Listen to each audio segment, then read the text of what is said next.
Three, go.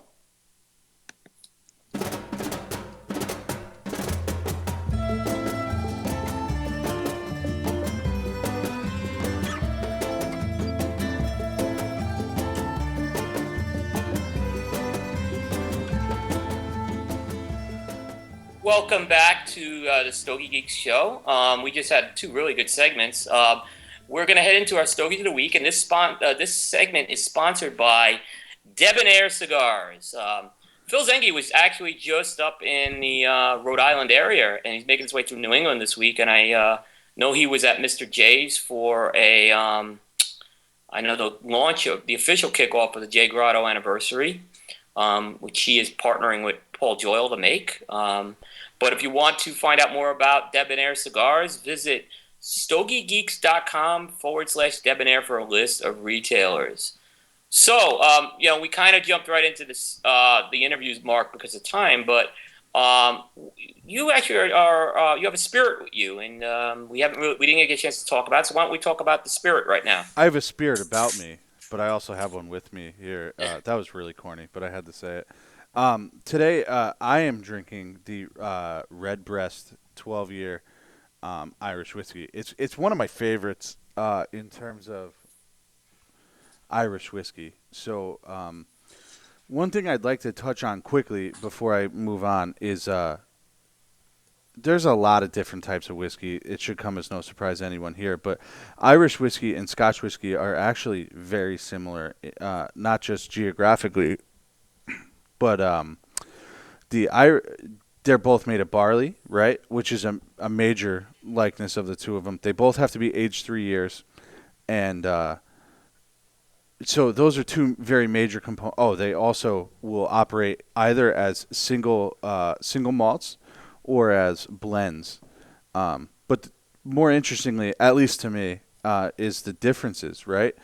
The first of which is that Scotch is typically distilled two times. There are a few triple distilled ones, specifically Ashantosh and some of the Campbelltown whiskeys are distilled three times. But traditionally, the Irish whiskey is distilled three times. Another major component to Scotch is that the barley, when it's malted, is done over peat fires, which gives it that really nice smoky flavor that those of us that like Scotch will really like. But the Irish whiskey, the malting process is done in ovens, so it's a much different flavor to me. Irish whiskeys tend to be smoother and have more of a sweeter, fruity component to it than Scotches, which tend to have a more earthy, woody, smoky flavor to them. This is a good example of the former there. It's got a nice smoothness. It does have a little bit of spice in the middle of your tongue, but it has some nice fruit flavors that smoothness allows to come out a little bit. And this is a pretty reasonably priced whiskey. The price has changed dramatically state to state, but this is, $40. It's not the cheapest thing, but it's something you can, you know, certainly enjoy. Most people could certainly enjoy. So, Now, in terms of taking that and pairing it, what would you how would you go with that in terms of cigars, Scoop, in terms of cigars? Yes. I think you can go a couple different ways. You can go with a lighter cigar, right, and go light with light, and really uh, allow the nuances of both to come through. So maybe it wouldn't want to be terribly light with this one because, like I said, it does have some spice. But maybe like those the new style Ecuadorian Connecticut's that are out there, specifically maybe Skip and Roma Craft's Ecuadorian Connecticut and Temperance, or Caldwell's Eastern Standard. Some of those short run, the short run that EPC did with the Ecuadorian Connecticut. Right. You could go that way, or you could go um, with a stronger cigar, and it won't be in the way. It won't compete with it. It won't really crush your palate in that way. So I think it's pretty versatile, actually. Right.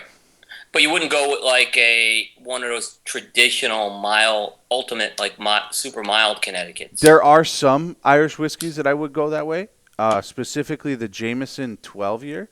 It's a much lighter whiskey than this one, but this one specifically has some spice, so I think it would overwhelm those, you know, more traditional Connecticut styles of cigars. Is this a widespread whiskey that's available, or is this something that's a little harder to find? No, no, it's not as easily found as something like again, like a Jameson or a Johnny Walker or something like that. But it's certainly not rare. Let's call it that. If you have a good liquor store in town that will carry, a wider variety of whiskeys, you have a pretty decent shot of finding this there. Oh, excellent, excellent, excellent. Yep, we'll Honestly, it's a very, very good whiskey for a pretty reasonable price, and I would recommend anyone giving it a shot. We were talking about it on the chat room earlier. Me and Ed Whedon. Ed seems to be a whiskey nerd like me. So Where's it made again? Ireland, Ireland. Oh, so it's actually coming out of Ireland. Yeah, Now, yeah. Go I'm ahead. gonna show my lack of knowledge here, but so if something is branded Irish whiskey, I mean, is it always made in Ireland, or are there people sometimes in the states that will call it Irish whiskey? So that's an interesting distinction. All whiskey is in some way, shape, or form bonded, right? There's some sort of um, designation to make it that. And the first one is that Irish whiskey is made in Ireland. Much like Scotch needs to be made in Scotland, bourbon needs to be made in the U.S. Um, you know, so you know, along the same lines as like the French wines that are out there, right? Like Burgundy's made in Burgundy, Champagne's made in Champagne. There's like styles that are made elsewhere, but they're not called champagne, right? They're sparkling wine. And the same thing. Someone here might distill a whiskey that's in the Irish tradition, but it's not Irish whiskey. It would be American whiskey at that point. Interesting, interesting. So, um, whiskey is something I've become very passionate about, or liquor in general. I really like it. Yeah. No, I know from you guys, I've learned quite a bit since we've kind of introduced this segment over the last few weeks. So it's been a real education there. So it's a good job there. Cool. Thanks. Excellent, excellent. Um, we'll go into our smokes of the week. I'll kind of kick it off. I lit this one up literally right before the show today, and it was the Camacho Double Shock Limited Edition 2014 Figurado. This is a limited cigar being that was launched at the trade show by Camacho. It's called Double Shock for two reasons. Probably they're very visible reasons. First is it's a barber pole, consisting of Ecuadorian Habano and San Andres Mexican. And I can't say I've found a lot of barber poles with that combination on that. It's got Criollo binder and it's got filler from four regions of and countries include Honduras, Dominican Republic, and USA.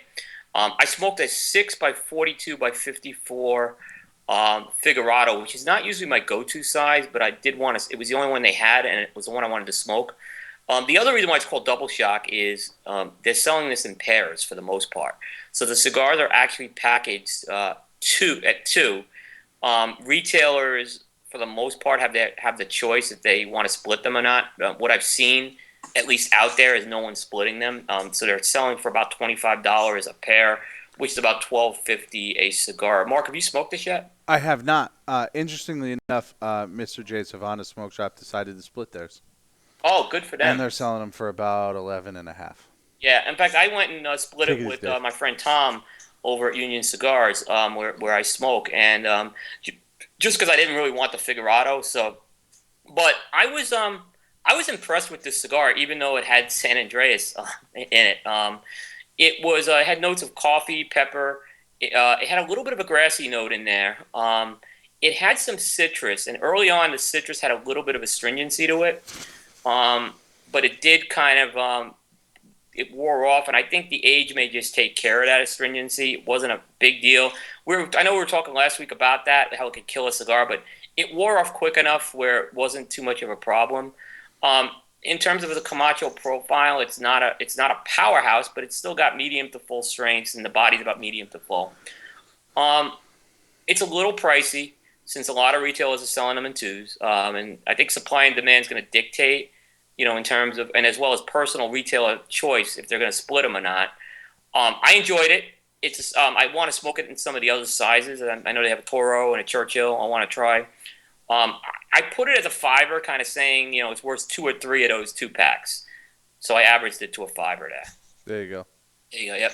I want you to fire off to your next cigar real quick, Coop. I don't have a lot today, and I want you to do that because I really like this cigar. Yeah. So I went and smoked this with you. I knew you were doing the show with me, and this is one I've smoked, but I hadn't paid enough attention to it.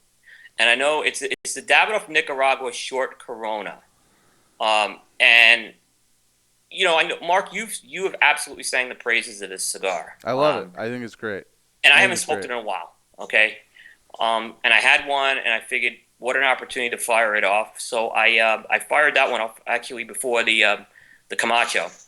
I too was a little light on smokes this week because I was battling a virus earlier in the week. I have been raping my palate recently, and I've just Yeah. sort of backed off a little bit, so I don't, I can actually taste things. But Yeah, and the other thing is I was going through a couple of reviews for a manufacturer where I really had to go through a lot of the cigar. It just took a while to kind of assess it, so I had to go through about 4 or 5 of the same blend. But this one I kind of smoked in it, and it was my first smoke of the day. So it's that Davidoff Nicaragua in the 3 3/4 by 46 size. So it's a small cigar. It goes for around the $10 mark. I know it's it's give or pricey take for a the few size. cents wherever you are. Yeah, it's pricey for the size. Yeah. And like I said, you've praised this cigar. I believe you've named it a belle of the ball, Oh yeah, and it was I'm on my there. it was on my top 10 list Yep, last year. I'm there, Mark.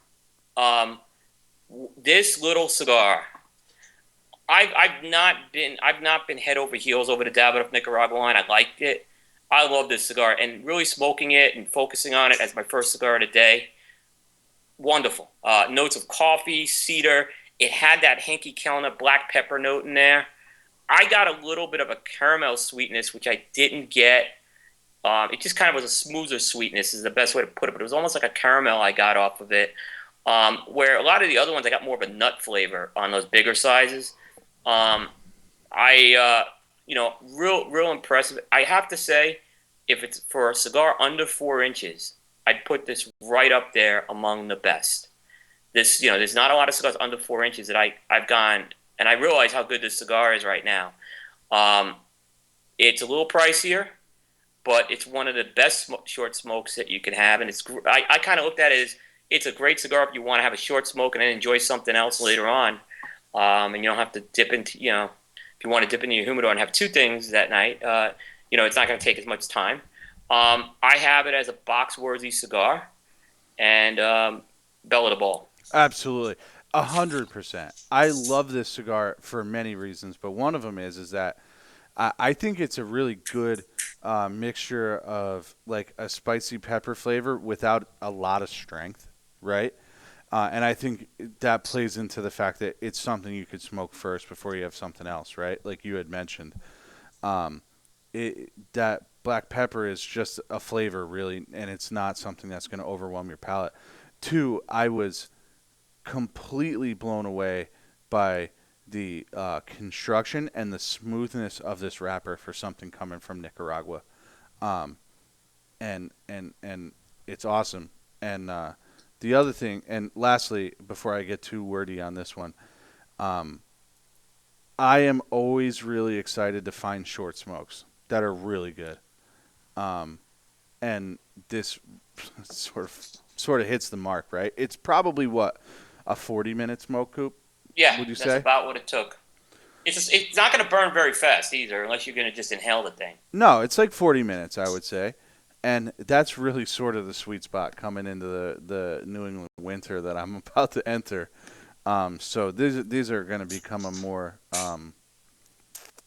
uh, more frequent in my rotation in the coming months. I don't know if it was I don't know if I smoked this cigar. It was a long time since I smoked it. I had smoked it before. I don't know if it got better. I just, like I said, this was one of those I wanted to sit and focus on for the show. It reinvigorated me on the Davidoff Nicaragua line after smoking it. That's how good this cigar was. I am really picky when it comes to size. Like that is definitely my thing, and that's something that I've come to realize doing more and more of this show is that I I think that a size really can make or break a blend for me, and I will, you know, as much as I love this cigar, I guess where I'm going with this is that as much as I love this cigar, I equally don't like the other Vitolas in this blend, and so your Mark Bella the ball, I agree with 100%, and I really think this is an awesome cigar. Can you think of another cigar under 4 inches that's this good? I mean, that's kind of what I was starting. I couldn't think of. I mean, I just was Under like, no, 4 inches, no, no. no. I know Pete's got some of the Petit Cazadores, and it's not a knock on those, but this is a special cigar. I Those are don't think pretty it would damn work good even though. longer. I don't think it would work as a longer smoke. It doesn't work as a longer smoke. Is where I'm going with it. The Robusto and the Torpedo. I know Paul really likes the Torpedo. Um, I'm just not that big of a fan, to be honest with you. No, and I'm in agreement with that. Said I thought the Davidoff Nicaragua line was a line I was good. I'm not going to go plop into $12 to $15 for those bigger sizes, but this one for that $10 point, I I really would.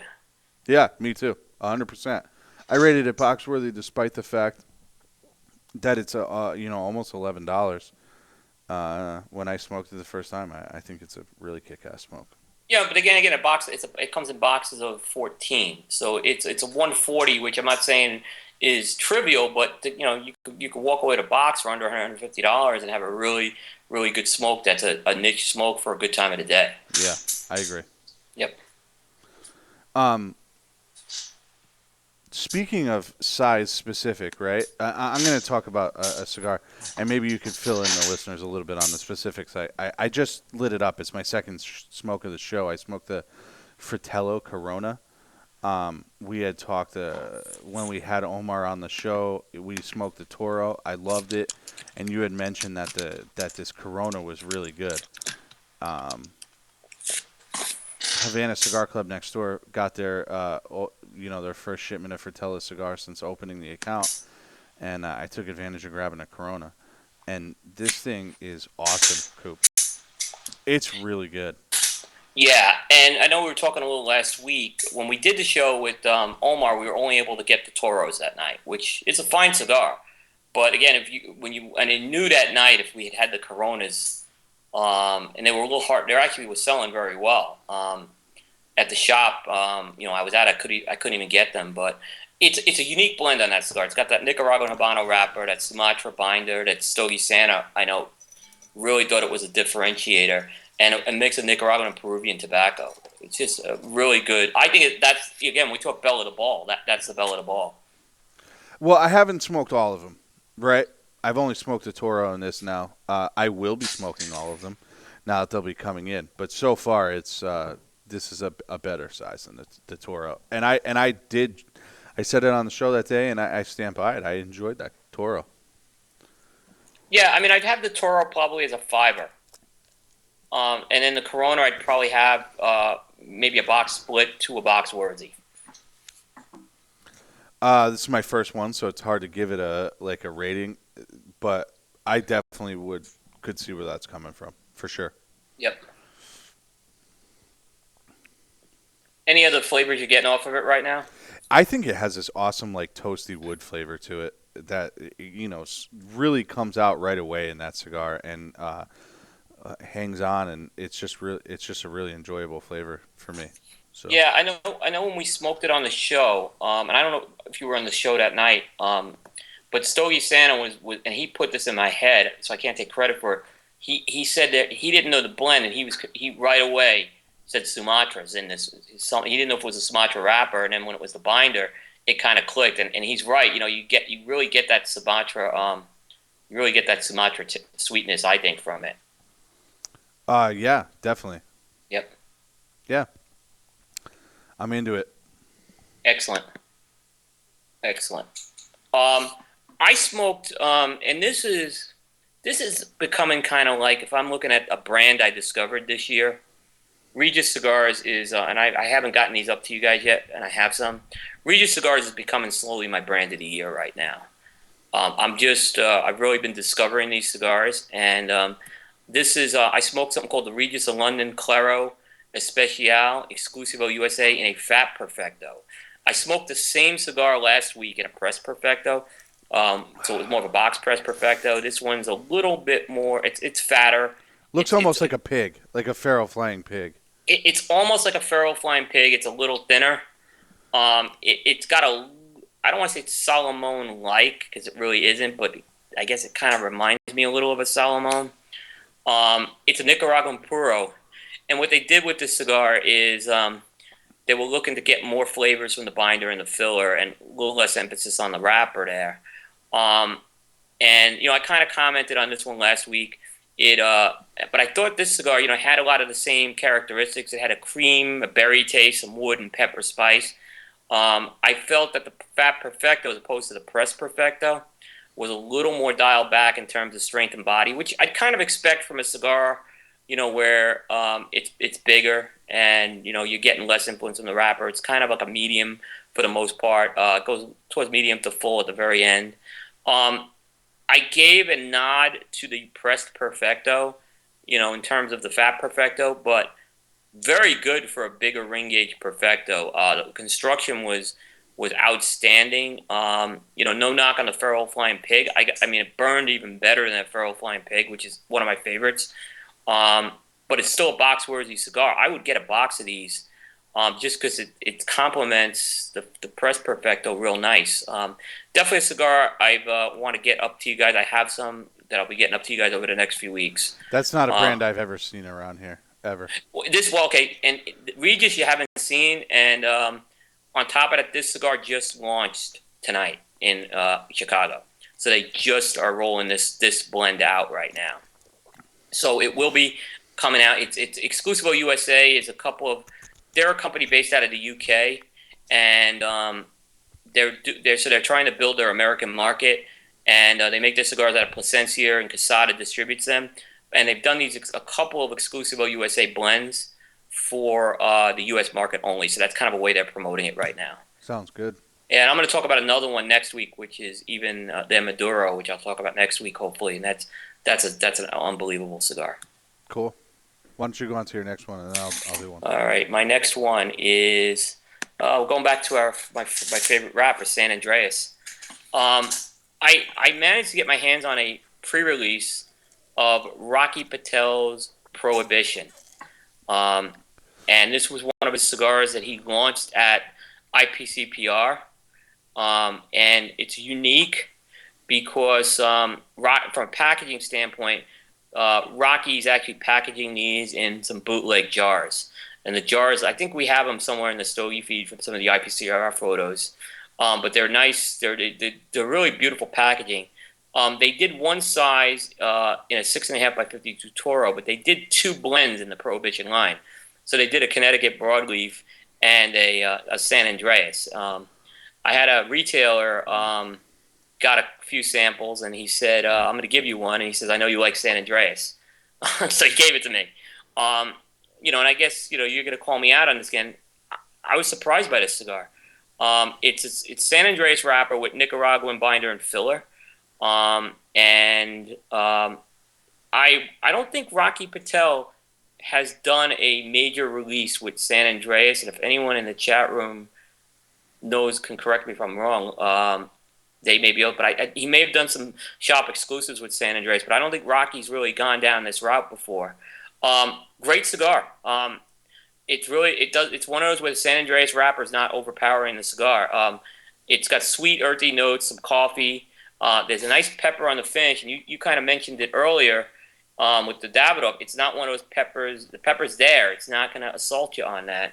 And at the end, it does pick up a bit, the pepper. It's got the retrohale is really interesting because I got almost like an an espresso sweetness I can taste through the nasal just lay it over the spice. So it was actually really, really good. It's got some kick to the cigar at the end too. So it's a medium to full, and at the end I felt the strength kind of picked up on this, which surprised me. The construction was excellent on this cigar. I can't. Paul couldn't even mess up. This thing burned so well. I know I have a couple pictures on Cigar Coop. It was really good. Pre-release cigar, but it's got all the makings of a winner. I hope Rocky can. Rocky I think's turned the corner using some of the stuff from his farms right now. I don't have a rating on it, but I could see it being a fiver to a box split on this. Hmm. So that's one to look out for when that hits the stores. I I'm think glad this to is. see Rocky's doing some things that are pretty good. I used to be bigger fan of his cigars than I am now, but that Royale was really good. Yeah, I think the Royale really turned the corner for him too.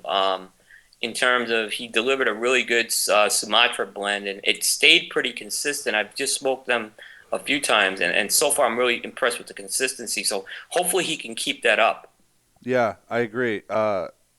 We've mentioned it many times, but those old World Reserves were really, really awesome They cigars, really were. They really were. and I really wish they were still around because those were really good, especially the Maduro ones. Those were fantastic. So I'm glad to see he's making some things that are a little bit more, uh, up to par with what else is going on around. So Exactly. Mark Jr., back to you. I smoked the new Fume de Mort from Illusion.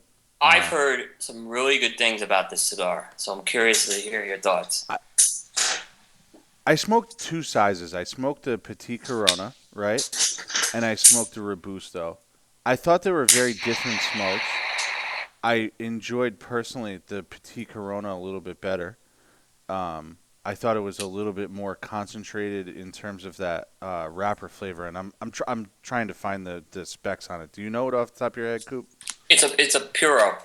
It's a Nicaraguan Puro. Yeah. Yeah, um, it's just a really solid cigar. Again, not heavy on the strength at all. Definitely uh, between the Epernay and the original documents in terms of strength. In terms of flavor, I mean, Dion sort of has a pretty elite palate. I think he does a really good job consistently putting out good cigars, um, and this is no exception to that. It had that Nicaraguan sweetness to it, and it had this really pleasant, like nutty wood flavor, right? And I could see these being like a go-to for a lot of people. A lot of flavor, not a lot of strength, well balanced, and I think they're gonna, do very well in the market. What So size? Do you know what sizes you smoked? There's yeah, I four. smoked a Petit Corona and I smoked a Robusto. So it was the 5 by 50 and the 4.5 by 42. Correct. Yeah. And which one would you go for? I like the Petit Corona the most out of the two. I thought they were both solid, but again, I'm a very specific person. When I find my favorite size in a cigar, I just typically go with that, right? So far, that would be the Petit Corona for me.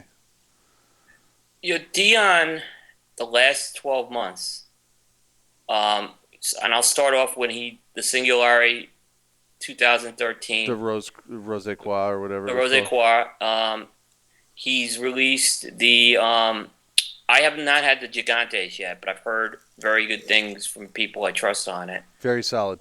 You've Very had it? solid cigar. Very solid cigar. Yep. It's bigger than my liking, so I don't think I'll smoke a lot of them, right? But very solid cigar. Very, very solid cigar. Yep. And then I smoked last week. I was talking about the new ECCJ, which I thought was off the charts. Good. And I know Stogie Santa thought that as well. And now, They haven't um, gotten them here yet. yeah, Seth from Seth's Humidor called me up on the Fume de Amor yesterday. He was smoking them and he was raving about them. He's having a big year right now. He's really had a big year, and he's got the Singularity 2014 coming later this year. He's got a new series to the Ultra. Um, They had that size too at Mr. J's as So well. the ultras have shipped the new the rounded one. Yes. Oh wow! I have one from the show. I'm gonna smoke it. What number is it, Coop? Is it The like number seven. number 7? Did he Yep. come out with 2 or did he only come out with 1 this year? He came out with one this year. Yeah. He earlier I think he released another late last year. He released another run of the MKs, and they're the only two rounded ones. But the number seven is gonna be a regular production, from what I understand. It's good. Very good. Um, I did smoke one of them too, but big fan of the Ultras. I actually have one of the OP4s over here. Uh huh. The Robusto, the little box press Robusto. That's a kick-ass cigar. I still think I like that the most out of the You Ultra. know, and me too. And I've said Other I know than the Stogie MKs. I San is love an the MK MK Ultra. person. I think that little Robusto still kicks my butt every time. In terms of strength, that's a strong cigar. And interestingly enough, when you age them for a little bit and it takes a little bit of the edge off, they're even better. Yeah. The Yeah. ones I have are probably 8 months old. No more. I bought them when I was still working on my last job, so they're over a year and a half old. Yeah.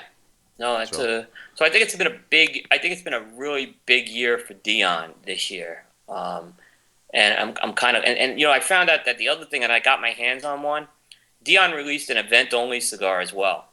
Um, so I don't not necessarily saying that Dion does a lot of events. I know he doesn't, but he obviously they're using it at Illusione events. I managed to get one when I was in Jacksonville from the rep. So I'm actually going to smoke that and give my thoughts on that.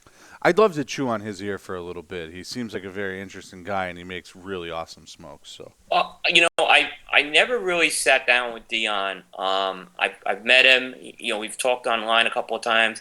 I got some time with him at the show, and he is a super nice guy and super knowledgeable. And just any questions you want to bring to him, I'd love to get him on the show at some point. But he just is passionate and very, very approachable.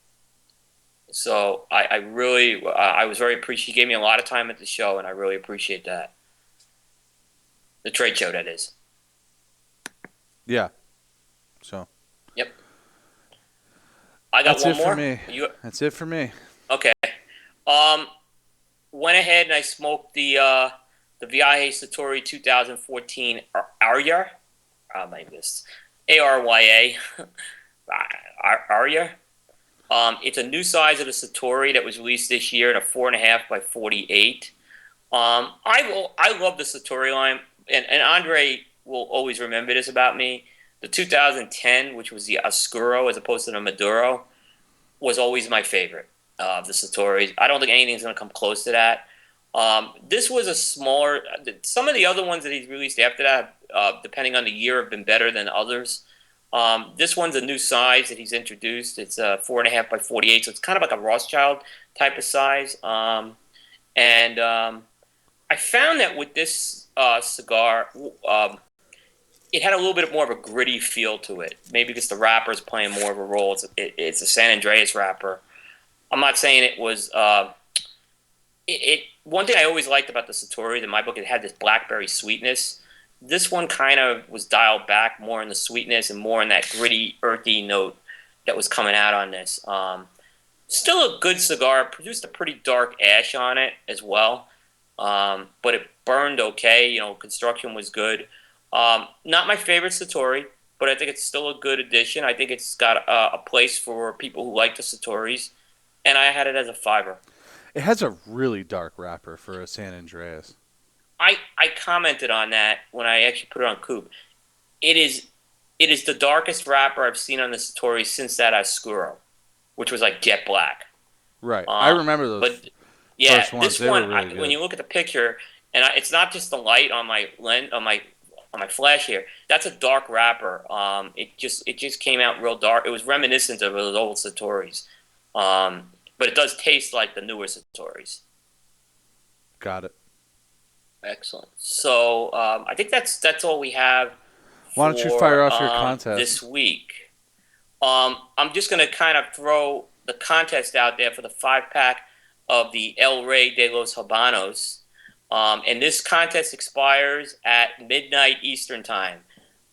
You have to get a question you got to answer this question to the show at stogiegeeks.com and put in episode 111 contest.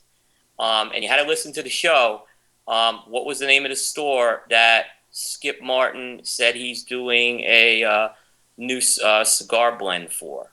That's going to be a house cigar that they may take national. If no one gets it, the contest will carry over. So if I don't get the answer by midnight, multiple answers, I'll select the winner at random. And the El Rey Dos Habanos is like one of, like I said, those are the new blend that just came out for being released at a Pipe and Pipe. That wraps up the show for this week. We'll be back on next week, same Stogie Geeks time. I don't think we have a guest next week, so I think we're going to have an interesting show. But thanks to Skip Martin, Fred Rui, thanks Mark Jr. Appreciate you bearing with me, and thanks to the crew in the studio. And we'll see you all next week. Good night, guys. Good night.